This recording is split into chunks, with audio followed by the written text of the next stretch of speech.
Taking a day off is fine. Taking a day off is actually very healthy. I wouldn't stack them. I wouldn't do 2 consecutive days off or 3. Like, I wouldn't do too many days off in a row. If you want to take one here and there, that's actually a great way to refresh. But I wouldn't just be like, oh, I'm going to take the whole week off every weekend, or I'm going to take this week off. Or I didn't feel like yesterday. I still don't feel like it. I got to get in my head. It's like, at some point, you just want to keep all of the crap fresh in your mind. You want to keep your mind active. And so as long as you limit the amount of downtime you take and structure it out, you'll be fine. So yeah, as mentioned though, we don't have diversity as far as bar courses taken, but why don't we talk about what you all liked and didn't like about Phoenix? Since I know a lot of you are probably still deciding which one to take. Yeah, what I was a mean, good feature? yeah, I think what Liam said earlier, like the whole, like, Barbie's a little bit more expensive, but if you need that extra, like, one-on-one time and, like, have to be somewhere at a certain time to, like, make sure you study, I think that is, like, a great option. I wanted to have, like, more flexibility, and although Barbie does a lot online, like, they still have, like, the requirements that you show up, and Venus doesn't, so then, like James was saying, like, some mornings I woke up and I was like, I can't do this right now, I need to, like, go do something else, and then come back in the afternoon and then, like, study till the nighttime. That worked for me, and so I was able to have that flexibility with Venus, which I really liked. You also get, and I think the same thing with Barbary, you get dedicated essay graders. So when you're working on the essays, I mean, some people will have great essay graders, some people will not, so it's just kind of the luck of the draw, but it is helpful just having that person, like that extra person to talk about things with, and so I use my person a lot, and I called her, I was like freaking out, like, please help me. And she did, and so that was really good. So I think that process is good. And the calendar part is like super nice. And I don't know what Barbara's calendar situation is, but Themis will like set out a plan for you every day to make sure that you actually complete 100% of the course in the time that you have. And so as long as you're staying on top of that calendar and like meeting all of the tasks and like making sure you're keeping track of like arranging things, like you will get it done. I know I kind of paid at the beginning. It takes a long time to get through like the first kind of chunk of the course. So like a couple weeks in and you only see like 18% and you're like, holy crap, how am I ever gonna get to like 90? You will. So it's just like it takes a while to get through that first chunk of the course because it's all of the videos and like reading materials. And then it'll go more quickly the further you go along. So, but yeah, I think that's. Yeah, I do have a point about that. So it does split up your days, but I found like as I was studying, the way that they split up the days is not the same day to day. So it'll say like, oh, you're gonna get your, 0.4% or whatever for the day, but like some days that would take you 6 hours and some days that would take you 12 hours. And there was just like no way to tell. So like if you go in expecting that it might be different based on like what actual tasks are there, that's helpful. Yeah, I liked it. It was a really good interface. I don't have a ton to add about the interface. I think it's really comfy, it's really intuitive, but yeah, the percentages can be super misleading. So they're like, oh, we want you to watch like these videos, and this is 0.3%, and you have like 5 hours of lectures, where it'll be like 4% equals, like 0.4% equals 50 multiple choice questions. It's unpredictable, so. Yeah. Yeah, and I'd say like, I mean, this is always, I don't have much to add other than it was fine. I mean, I liked it. It's not a fun experience, so it's not. But one of the things is, as far as the percentages go, I mean, I slid in lower at a lower final percentage than maybe people would recommend. But as a result, Playing with fire. but at the end of the last week, since it reorganizes everything for you, it'd be like, if that does happen to you, don't panic. I mean, it's not like you need to finish 50 essays in a day in order to stay on pace. At that point, I was picking and choosing. At that point, I knew what my weak points are. I knew where I felt comfortable, where I didn't feel comfortable. And you kind of have to restructure it yourself when you really get down to like the last week if you've not stayed completely on pace. But don't worry about it. It's just they just want to make sure that you're always going towards 100%. So if there's a lot to go, it's just going to look like you have a lot to do. And at some point, you just got to be cognizant of what's actually going to still be efficient. Yeah, I think that's the most important thing. So Barbary, I believe this year is going to this adaptive calendar style. It's going to mimic like Themis. So staying on top of that and always keeping whatever, like you'll have a progress bar and it'll tell you where you should be. So just make sure that's always in striking distance, if not something you're always ahead of, which is nice. But not always realistic, and so depending on your study style, that's the biggest thing. Some people are flexible, and that would be, I guess, to ask all of you, as far as like your approach, like what was your plan of attack? These calendars offer the flexibility where you can just kind of like follow where am I percentage-wise, but did you have like, all right, a structured sort of schedule, did that work for you? And where did you study? Was it getting out of the apartment? Did you study more effective? Did you study in a library, coffee shop, wherever it might be? I studied at home. I just kind of stayed at my house pretty much the whole time. Sometimes I would go out, but very rarely because I liked having like the books and my laptop and all my stuff like laid out. So when I'm in the kitchen, just the table just kind of turned into my study space so I could lay everything out. But in terms of like structure, I mean, I pretty much followed the calendar that they gave me because I didn't know where else I should be going. Like at least at the beginning. Like James said, like I didn't know what I was not so great at until further along in the process.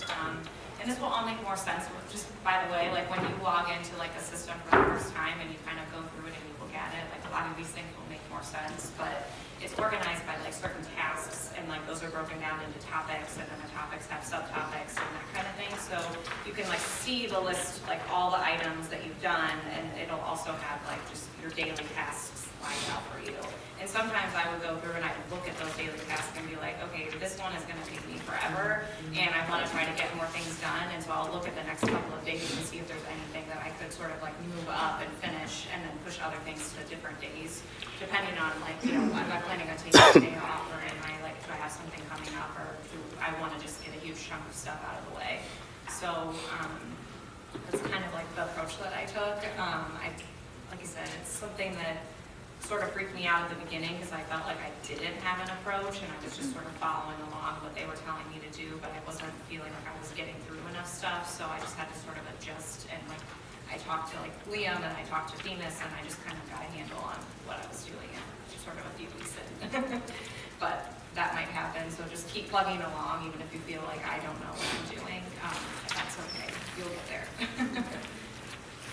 Yeah, I think that's a really good point. I didn't feel like I knew anything until like 2 weeks before the exam. I didn't feel like I was learning anything. I didn't feel like I was making any progress. And then like all of a sudden things start like clicking a little bit. It still doesn't feel great, but like they start to click. You're like, oh, okay, fine. But it does take a long time of just like kind of slogging through the tasks that you have each day and like doing your best to like hit those targets. Yeah, I'm really about diversity of places where you study. I think it's good to also alter just like not your personal habits, but like I would try and, I studied with 1 or 2 people like once or twice a week, and we'd go somewhere else to meet and study. I like drove to upstate to like a friend's house and just like studied for 3 days, so I wasn't in the same room. Because when you're in the same room studying, at least for me, I was starting to go a little bit insane. It was causing breakdowns. Thought I was going to die in that room. So I think just like sort of moving around can be really valuable, and just altering. I don't like really strict schedules. So I was like, I'll do 3 hours in the morning. I'll do 3 hours in the afternoon. I'll go watch a baseball game and like study at the park. Like I don't know. I have weird practices. I just studied at home. That's always where I studied in school. It wasn't, and I came here once and I ended up just hanging out with people. It wasn't, I didn't get anything done, so I didn't do that again. Just know again, it's not that much different. I mean, it's a big test and it's a lot of different subjects, but it's still studying for a test. You know how to do that at this point. So don't radically change your practices for this. So if you do study well at home, study well at home. I mean, that's what I did, and I kept doing it, and it was fun. I just really comes down to what Leah brought up earlier too, is when it comes to like things like how do you prepare for a test? So like if outlining was your thing, keep going as far as the memorization end of it, like make shorter outlines. That helps you run the black letter law. Flashcards would work for you, go with that, but don't like suddenly feel like you have to change up your tactics drastically.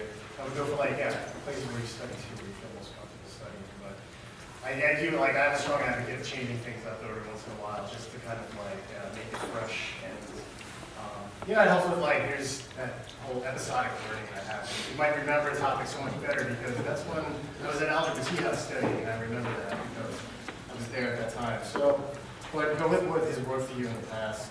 I guess like last question before I open it up, we can do some Q&A. But the exam itself. So, all right, you get down to the test center, you're there for 2.5 days. How did you keep it together? What is advice for that as far as like keeping it together? I know that like people freak out a lot. They see other people still studying like in between days of the exam, and there's a lot of panicky people. There's a lot of anxiety in here. So Yeah, because we were down in Wilmington, I don't know if you know where that is, but it's in the middle of freaking nowhere, and so I ended up having a hotel that was like 20 minutes away, so I had to get up like a little bit early in the morning, which ended up working out for me because that gave me time, like driving on like just like a random highway with no traffic, like just clearing my head before going into the exam and sort of like mentally like, you know, getting myself together. But I stopped at like to grab coffee one morning, and there was a guy who looked like he hadn't changed from the day before with notes in his hands in the parking lot, like throwing his hands around and like carrying on. And so like, you don't want to be that person. There's no reason to get to that point. Like there's no reason. I think one of the best pieces of advice that I got from a friend was just like, don't panic. Like it's gonna be okay. And you will feel like panicky and stuff like that, but once you get into like the testing center and you start, like you're just worried about like getting all the stuff done. Time goes by so quickly, you don't have time to like freak out. Crazy things might happen, but don't let that distract you. I think in our exam we had someone have like a seizure, and it was like a really traumatic event, like for part of the day, but you just, unfortunately, like you just had to keep moving. And so I think that is, you know, just whatever mantra you have to say to yourself or whatever you do to pump yourself up to like make yourself feel really confident, like do that before the exam. Like I said, my drive-in, I would listen to like my favorite songs and just get like really pumped up to like go do this. It's sort of like a sporting event, like you're going in to like crush this exam, and you have to like really get yourself amped up to be able to like go the whole day and that kind of thing. And I don't know, that was for me anyways. Maybe other people felt differently, but it's a lot to take on, so you just have to remember not to panic. Know, like, trust the process that you went through, and just, you know, just stay focused on that you did what you needed to do. Yeah, I think that's really good advice. And I would just add, I think the best advice I got and that I tried to follow was the day before the exam, try not to study at all. Or if you're like me and like that's more stressful than like studying, study for like a couple hours in the morning and then like take the rest of the day off.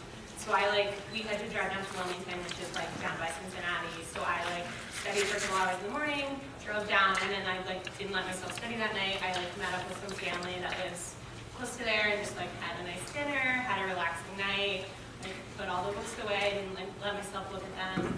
And I think like don't study after a day of taking the test.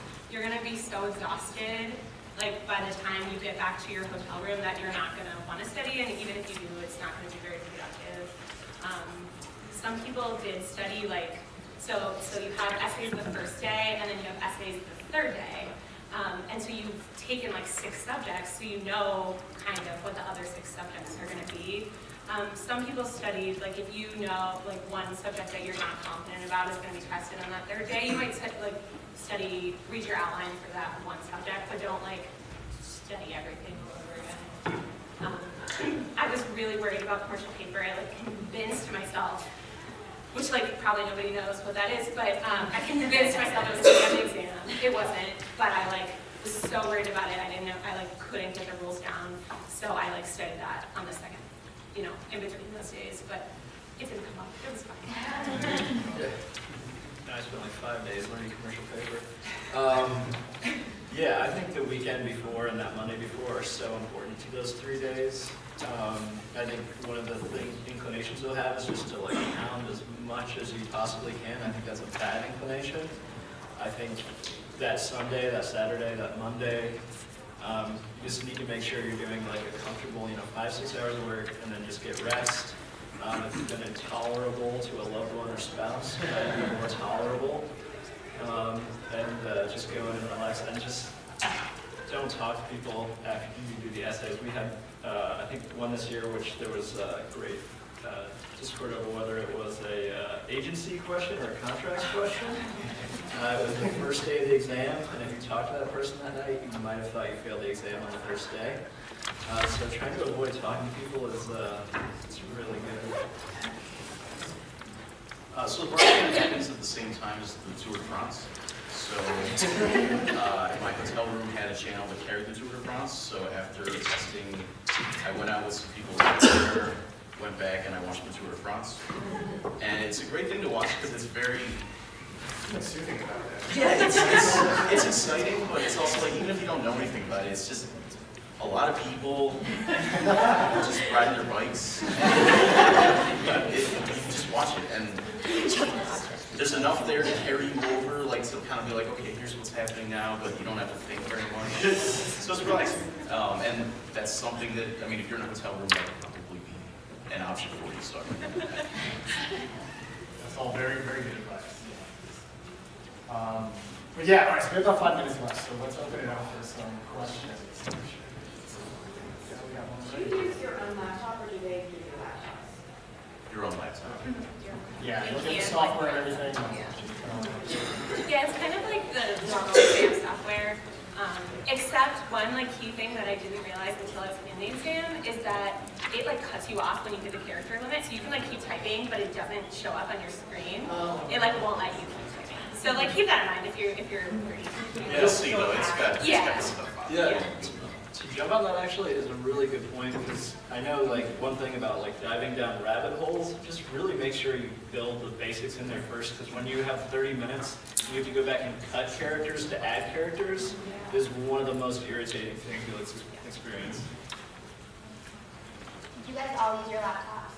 Do you know anyone who wrote? You're not handwriting.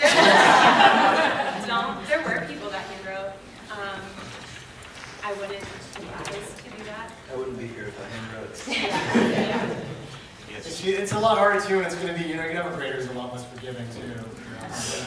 When I came to law school myself, my first semester, I don't know, I was coming back as an older student, and I was more traditional, like let me handwrite them, and criminal law with Professor Katz, like he actually had to bring me into his office, and he yelled at me for like 5 minutes about how terrible my handwriting was, but like, it was more forgiving. He was willing to work with me to go through. You're not going to have the benefit of that in a test, so for the bar exam. So, unless like you just really just have, you're just the worst typer ever, I would just not recommend against that.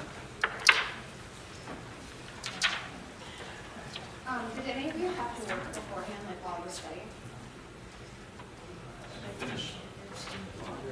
Oh, yeah. But not. No, not work. Yeah, no. I didn't work, I know that the class before us, I was friends with someone who she worked with apartment girl. It was kind of like a full-time job, but she had like an early morning schedule, so she could be off by like 2 o'clock, and then she studied, so I think it's definitely doable, but it is gonna be like super stressful. But like if you have to, like I think it's totally doable, you just have to be really, really good at taking your time. I worked like 10 or 15 hours a week and it was like really relaxing actually. It was kind of a nice hour, but I wouldn't work any more than that. How many students get to the 90% mark? Seems like it's not aspirational. Artie, it's very doable. Don't worry. I promise. Do we have those stats on like how many we gave out as far as like? It's most, I would say, most people that sign up for the stipend get the stipend. It wasn't good Because because it's it's a, it's more. a, you know, it's $1,000 there, so you know. And like I said before, I think it's like at the beginning, the progress bar is really, really slow because you have like a lot of like slogging through like videos and stuff, but once you get towards the end, when you're just doing practice questions and essay questions, it goes a lot more quickly. So like what might have like, you know, the 2% progress at the beginning might have taken you like 3 days, but like at the end, it will take you like half a day or something. You know, you're able to like move more quickly.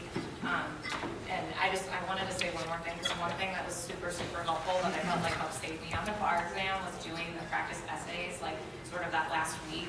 Even if I couldn't like finish all of the practice essays, at least opening them, reading them, trying to put together an outline and then reading the answers, because one of the questions on the bar exam is almost like verbatim what it ended up being, or I'm sorry, the practice question almost ended up being verbatim what was on the bar exam. And so they do reuse like formats, maybe they change facts or they do something slightly different, but if you can get through a lot of those essay questions and just read through those answers and try to like, if you don't have time, at least do like a skeleton outline of what you think you should do, it's so, so, so helpful for the essays, at least for like Ohio, because we have a lot, there's 12.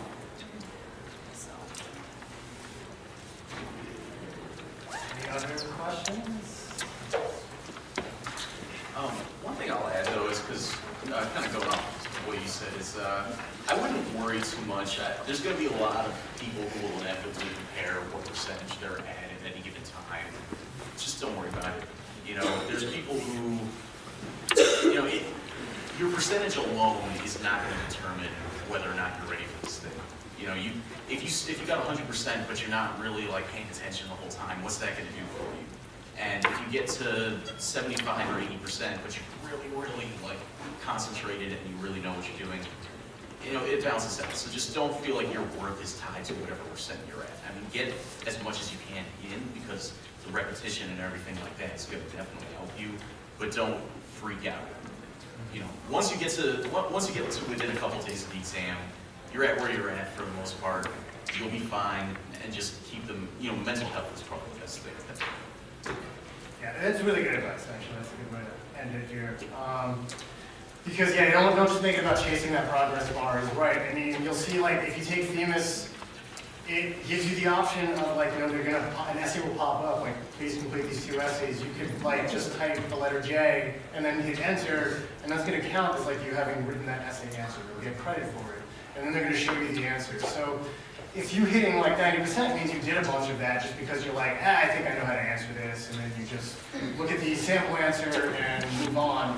That's not the same kind of work as someone who's actually sitting there forcing themselves under simulated conditions to write out a full answer, and then maybe that person only completed 80% of the course. They're going to be in a better place than that other person who was just chasing that progress bar and not putting in the work.